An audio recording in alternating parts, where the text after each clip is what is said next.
Faces of Abortion is the only television program of its kind that shows the powerful, real-life stories of women, men, and families who have suffered the devastation of abortion. Faces of Abortion touches hearts and changes lives in over 125 nations. Faces of Abortion is a program that will help you with healing from the heart and hope for the future. You will be given practical steps for healing in your life and help to end the suffering of abortion. So it just overwhelmed me. And I thought the only way to escape the pain was to take my life. I had a fear that I wouldn't be able to have my own children. It brings heartache. It brings hurt. And I knew they were tearing my baby apart. I remember the cold feeling of the room.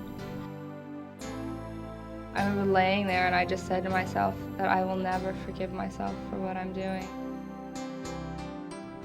I believe that my life was spared that night just so that I could be here right now and say abortion hurts women.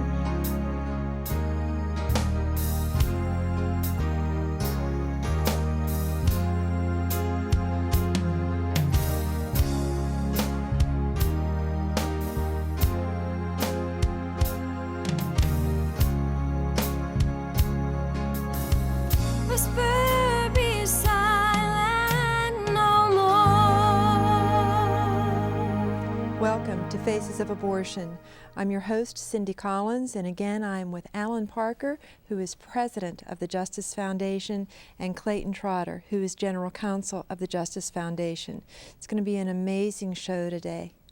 We're very privileged to be able to hear from Bobby and Patty, who will share from the secret places of their heart what abortion did in their lives. That's right, Alan, and just listening to Bobby's story and hearing how the Lord healed her heart and how He has taken her along the road to healing, the road to love, and the road to unconditional forgiveness in Jesus Christ.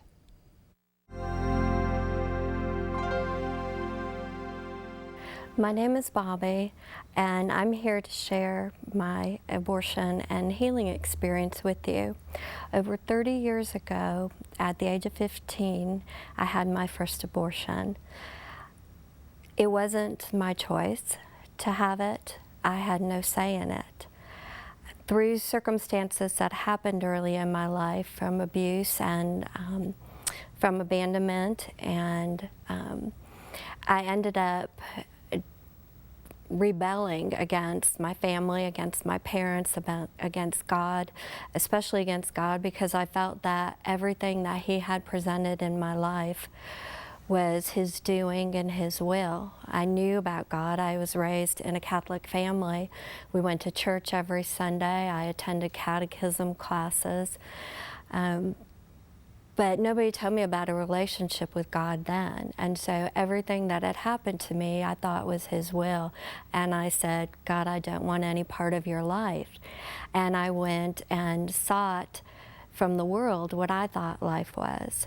And I fell into the arms of many men who I thought would bring love at the early age that I wanted.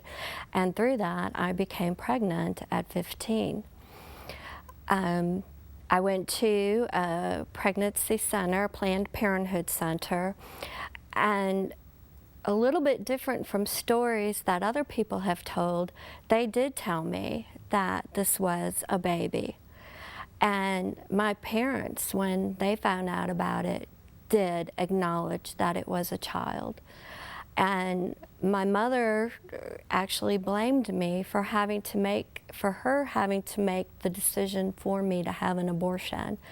I actually wanted to give the child up for adoption and was told no, because that if I carried who I now know to be a him, if I carried him to full term, that I would not want to give him up for adoption, that I would want to keep him.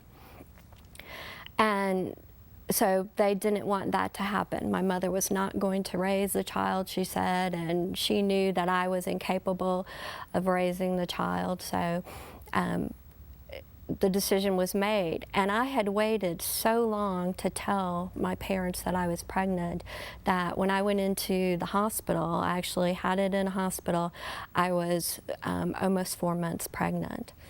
And the night before I went in, I felt my child move. I felt, and I didn't know what it was. I asked my mother, and she said what it was. And at that point, it was just kind of a numbness came over me. When I went into the hospital, all they did was tell me, we're going to inject something into your stomach. It's going to make you go into labor, and you will then deliver the baby. I had no idea what any of that meant, and I was left there alone. My parents left me. There was no nurse in there who, like when I delivered my son, there was somebody there constantly caring and loving and encouraging me all along. Nobody was there.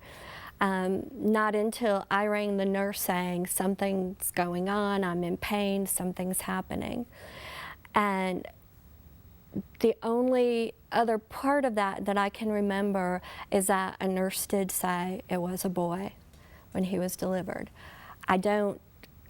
Things are in a fog as to how the procedure went. I know now what they injected into me was saline solution, and that my child felt and was being delivered prematurely and died through that. When I left the hospital, it was, you don't talk about it, we don't want to hear about it. I couldn't go to my parents and grieve. I mean, I left there numb and knowing that I had murdered a child. I knew that I had broken a commandment. As much as I turned my back from God, I still knew that what I did was wrong. And I felt it as a mother feels it. I knew that this was a child, there was a bond there was a connection there. And there was nobody there that I could talk to about it. I hadn't told any of my friends.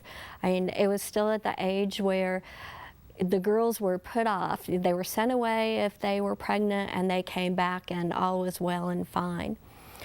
And 3 days after I came home, I ran away and just went into a life of drug addiction and alcohol. I attempted suicide numerous times, kept falling again into men's arms, looking for forgiveness, looking for love.